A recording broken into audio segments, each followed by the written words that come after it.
Hello दोस्तों, आप सभी कैसे हो। आशा करता हूँ आप सभी लोग अच्छे होंगे। मैं आपको 9th क्लास का मैथ पढ़ा रहा हूँ। उसका पहला चैप्टर है संख्या पद्धति और उसके ऊपर ये मेरा शायद 6वां वीडियो है। इससे पहले मैं 5 वीडियो डाल चुका हूँ। तो आप इसको वीडियो को अगर समझ में ना आए तो उससे पहले के वीडियो ज़रूर देखें। चलो स्टार्ट करते हैं। ये जो हमारी एक्सरसाइज चल रही है, एक्सरसाइज 1.3 के जो शुरू पहले 4 सवाल थे वो मैं पहले बता चुका हूँ। ये हमारा 5वां सवाल है। पिछला वीडियो जो था उसमें मैंने शायद चौथा जो सवाल था वहां तक मैंने बता दिए थे। ये हमारा 5वां वीडियो है। 5वां सवाल से शुरू करते हैं।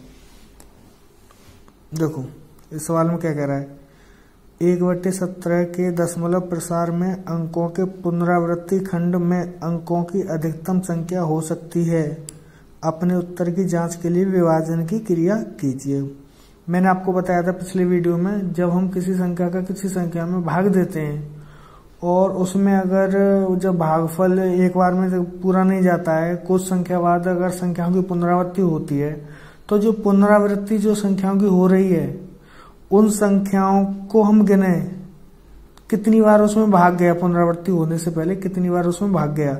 तो हम जिस संख्या से भाग देते हैं, जैसे इसमें हम 17 से भाग दे रहे हैं, तो इस संख्या का मान कितना है 17। तो जब हम इसका 1 में भाग देंगे तो पुनरावृत्ति अंकों की जो संख्या होगी वो इस 17 के मान से 1 कम होगी। मतलब मेरा क्या है कि अगर हम 17 का किसी संख्या में भाग दे रहे हैं और भाग देने पर भाग पूरा नहीं जा रहा और भागफल में शब्दों की पुनरावृत्ति हो रही है अंकों की, तो जो पुनरावृत्ति अंकों की जो हम अंकों की गिनती करें तो वो अधिक से अधिक कितने होंगे 16। जिस संख्या से हम भाग देते हैं उस संख्या का जो मान है उससे एक कम बार संख्या पुनरावृत्ति होती है। जैसे इसमें 17 का भाग दे रहे हैं तो पुनरावृत्ति में अंकों की संख्या कितनी होगी 16। अगर किसी संख्या में हम 10 का भाग दें तो उसमें जो पुनरावृत्ति अंक आएंगे भागफल में, जिन शब्दों की पुनरावृत्ति होगी उनकी संख्या कितनी होगी 9। ऐसे अगर हम किसी संख्या में 50 का भाग दें और 50 का भाग देने पर अगर वो हमसे पूछे कि इसमें अधिकतम कितने अंकों की पुनरावृत्ति होगी, तो 50 का भाग देने तो पुनरावृत्ति कितने अंकों की होगी 49 अंकों की। 49 बार भाग अगर हम उसमें 50 का भाग दे रहे हैं तो 49 बार तो भाग देने पे अधिक से अधिक कम से कम 2 बार 3 बार में भी पुनरावृत्ति हो सकती है। अधिक से अधिक 49 बार भाग जाने के बाद में जब 85 बार भाग देंगे तो दोबारा शब्द पुनरावृत्ति होना शुरू हो जाएंगे। जो पहली बार गया था वो 85 बार जाएगा। ठीक है दोस्तों। तो इसमें अंकों की अधिकतम संख्या कितनी होगी 16। अब वो कह रहा है उत्तर की जांच के लिए विभाजन क्रिया कीजिए। इसमें आपको क्या करना है, 1 में 17 का भाग दे के देखो, उससे आपको पता चल जाएगा। 17 का जब भाग देंगे हम 1 में तो 16 बार जाएगा। उसके बाद हम फिर वही शब्द पुनरावृत्ति शुरू हो जाएंगे। अब नेक्स्ट सवाल है P/Q, जिसमें Q is not equal to 0 के रूप में परमेय संख्याओं के अनेक उदाहरण लीजिए जिनका 1 के अतिरिक्त अन्य कोई उभयनिष्ठ गुणनखंड नहीं है और जिसका शांत दशमलव निरूपण है। अब देखो हमने क्या ले लिया, 1/2, 3/2, 5/4, 7/8 और 8/5। अब देखो नीचे हमने 1/2 सॉल्व किया तो कितनी बार गया है 0.5 बार, ये हो गया शांत। इसी तरह 3/2 है, जब 3 में 2 का भाग देंगे कितनी बार जाएगा 1/1.5 बार, तो ये भी शांत हो गया। 5/4 में जब 5 में 4 का भाग देंगे तो कितनी बार जाएगा 1.25 बार, तो ये भी शांत हो गया। 7 में 8 का देंगे तो 0.875, ये भी शांत हो गया। अब ऐसे ही ये 8 में जब 5 का भाग देंगे तो कितनी बार जाएगा 1.6 बार। अब नेक्स्ट सवाल है, ऐसी 3 संख्या लिखो जिनका दशमलव प्रसार अनावर्ती है। अनावर्ती कौन सी संख्या होती है, अपर में संख्या। तो हमें क्या लिखना है, इसमें 3 अपर में संख्या लिख देनी है। तो 3 अपर में संख्या कौन सी हो गई, √2 हो गई, पाई हो गई, √3 हो गई। इसी तरह से हम अपर में संख्या जितनी पूछेगा उतनी अपर में संख्या इसमें हम लिख देंगे। उसने पूछा है ऐसी 3 संख्या लिखो जिनका दशमलव प्रसार अनावर्ती है, तो इसका मतलब क्या है, वो 3 अपर में संख्या पूछ रहा है हमसे, 3 अपर में संख्या लिख दीजिए। इसमें हम लेकिन दशमलव वाली संख्या नहीं लिखेंगे, ऐसे नहीं लिखेंगे जैसे 0.10, 100, 13। जो अब देखो नीचे वाला सवाल है ना, जो लास्ट में सबसे नीचे आपको दिखाई दे रहा है, 0.750750, इसमें क्या पूछ रहा है, उनका दशमलव प्रसार अगर हम करें तो अनवसानी अनावर्ती आएगा, तो दशमलव वाली नहीं लिखनी, बिना दशमलव वाली लिखनी है, ठीक है ना। क्वेश्चन नंबर 8, 5/7 और 9/11 के बीच 3 अलग अलग अपरिमेय संख्या ज्ञात कीजिए। इसमें क्या करते हैं हम, 5/7 और 9/11 दे रखा है ना, तो इनको हम करते हैं पहले सॉल्व। अब देखो, अब यहाँ पे मैंने किया ना, देखो ये क्या है 5/7, 5/7 में जब 5 में 7 का भाग देंगे तो इतनी बार जाएगा। देखो नीचे इसमें देखो, ये यहाँ नीचे 7 है, यहाँ पे संख्या का मान कितना 7, जब इसमें भाग देना तो देखो कितनी 1 2 3 4 5 6, मतलब 6 बार गया है। 6 बार जाने के बाद जब हम 7वीं बार भाग देंगे तो दोबारा से ही 7 आ जाएगी। मैंने वही तो बताया था ना, जो संख्या का मान होता है और जो यहाँ ये भागफल में जो अंकों की संख्या है ये इससे 1 कम होगी। यहाँ पे 7 है तो अंकों की संख्या कितनी होगी 6, ठीक है दोस्तों। अब यहाँ पे करेंगे 9/11, 9/11 का जब भाग देंगे तो कितनी बार गया 0.81, 81 के बाद फिर दोबारा पुनरावृत्ति शुरू हो गई, ठीक है। ये अधिकतम कितने हो सकते हैं, इससे 1 कम, और कम से कम तो कितने भी हो सकते हैं, ठीक है ना। यहाँ पे जब हम भाग देते हैं वो पूछता है कि अगर हम इसका इसमें भाग दें तो पुनरावृत्ति अंकों की संख्या अधिक से अधिक कितनी होगी, तो अधिक से अधिक कितनी होगी 7 से 1 कम, और कम से कम तो ये भी 2 भी हो सकती है, ठीक है। अब देखो हमने ये सॉल्व किया, ये आया 0.714। स्टार्टिंग के 2 शब्द देखते हैं, इसके 2 शब्द देखो और इसके 2 शब्द देखो, ठीक है। अब ये आ रहा है 71 और इधर आ रहा है 81। 71 और 81 के बीच की हम 3 संख्या लिख देते हैं। वो 3 संख्या कैसे लिखते हैं, देखो यहाँ पर जैसे लिखा है 71 और 81 के बीच में क्या आएगा 75 आएगा।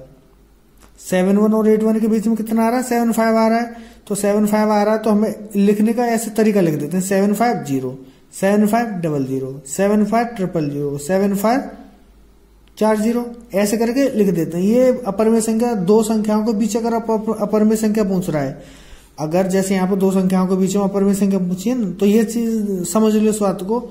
अगर 2 परिमेय संख्याओं के बीच अपरिमेय संख्या पूछ रहा है, ये कौन सी होती है, हमेशा परिमेय संख्या होती है। ज्यादातर मैक्सिमम वो 2 बोलता है, 2 परिमेय जो देगा, जो बट्टे में देगा वो मैक्सिमम परिमेय संख्या ही होंगी, उनके बीच की अपरिमेय संख्या पूछता है।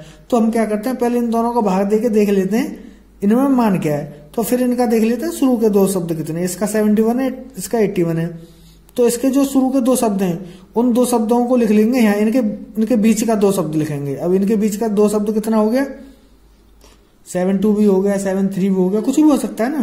तो हमने क्या लिख लिया 75 लिख लिया, 75 लिखेंगे, फिर 1 0 लिखेंगे, फिर 75 लिख के फिर 2 0 लगा देंगे, फिर 75 लिख के फिर 3 0 लगा देंगे। ये क्या होता है, ये अपरिमेय संख्या लिखने का एक तरीका बता दिया कि इस तरह से अपरिमेय संख्या आप लिख सकते हो। अब ऐसे 75 आ गया, फिर 76 ले लो, फिर 8 0 ले लो, वो मैंने ऐसे लिख के बता दिया आपको, ठीक है ना। तो अपरिमेय संख्या जो लिखते हैं हम 2 संख्याओं के बीच की अपरिमेय संख्या, वो इस तरह से लिखते हैं। इनका दोनों को भाग देते हैं, इनका भाग देने के बाद इनके दोनों के शुरू के 2 शब्द देखते हैं, 2 शब्दों के बीच के जो शब्द लिखते हैं उनके आगे 0 बढ़ा के ऐसे करके लिख देते हैं, ठीक है दोस्तों। अब देखो अगला सवाल। अगला सवाल कह रहा है, बताइए कि निम्नलिखित संख्याओं में कौन संख्या परिमेय है और कौन संख्या अपरिमेय संख्या है। अब देखो पहली क्या दे रखी है हमें, √23, फिर क्या है √225, फिर क्या है 0.3796, फिर चौथी क्या है 7.478478, फिर 5वीं का देखो यहाँ पे लिख रही है ना 1.10 100 100 140 फिर 1। तो इसमें क्या करेंगे, देखो अंडर वाली संख्या जो होती है वो कौन सी होती है हमारी, अपरिमेय संख्या है। ये चीज हमेशा याद रखना, जो भी संख्या अंडर में होगी वो क्या होगी, अपरिमेय संख्या। तो देखो यहाँ पे क्या है √23 क्या होगी, अपरिमेय संख्या। अब देखो यहाँ पे √225 भी दे रखी है, लेकिन 225 का अंडर हम हटा सकते हैं। यहाँ पे √23 का अंडर हम नहीं हटा सकते, लेकिन 225 का अंडर कैसे हटा सकते हैं हम, 225 के अभाज्य, देखो 23 का कोई अभाज्य गुणनखंड नहीं होगा ना, 225 के हम गुणनखंड कर लेंगे, कितना आएगा 3 × 5 और 3 × 5। अब 3 × 5 को 15 लिख दिया, यहाँ 3 × 5 को 15 लिख दिया, तो 15 बाहर आ जाएगा। तो यहाँ क्या आएगी 15 क्या है, परिमेय संख्या। तो मैंने क्या बोला, अंडर की संख्या हमेशा अपरिमेय संख्या होती है, लेकिन अगर अंडर के अंदर ऐसी संख्या जिसका वर्गमूल निकाल के हम अंडर को हटा सकते हैं तो वो संख्या फिर क्या हो जाती है, परिमेय संख्या। तीसरा देखो 0.3796, ये क्या है शांत दशमलव प्रसार। हमने कौन से दशमलव प्रसार बताए थे? एक बताया था शांत दशमलव प्रसार, दूसरा बताया था अनवसानी आवर्ती प्रसार और तीसरा बताया था अनवसानी अनावर्ती प्रसार। तो शांत दशमलव प्रसार और अनवसानी आवर्ती प्रसार ये तो होते हैं परमेय संख्याएं, और तीसरा कौन सा है? अनवसानी अनावर्ती, तो वो क्या हो गया? अपरमेय संख्या। ठीक है, तो ये क्या है? शांत दशमलव प्रसार, तो ये क्या हो गया? परमेय संख्या। अब देखो ये क्या है? 7.478 तो 478 के ऊपर बार लग गया। बार अगर जिसके ऊपर बार आ जाए वो समझो क्या है? आवर्ती। अगर बार लगा दिए लग सके, इसमें लगाया नहीं है लेकिन हम लगा सकते हैं ना। देखो 478 478 ये आ रहा है, तो इसका मतलब क्या? इस पर बार लगा सकते हैं। जब इसके ऊपर बार लगा सकते हैं तो ये हो गया अनवसानी आवर्ती। जब अनवसानी आवर्ती हो गया तो ये क्या हो गया? परमेय संख्या। अब देखो पांचवा, देखो 1.10 100 100 140 तो ये क्या है? आवर्ती नहीं है ना। आवर्ती में क्या वो संख्या बार बार आती है। इसमें तो देखो यहाँ पे एक के बाद एक जीरो, यहाँ एक के बाद दो जीरो, यहाँ एक के बाद तीन जीरो, तो संख्या बदलती जा रही है। तो ये क्या होगा? अनवसानी अनावर्ती प्रसार। और जो अनावर्ती प्रसार होता है वो क्या होता है? अपरमेय संख्या। ठीक है दोस्तों, अब आप भी थोड़ा सा मेहनत करो।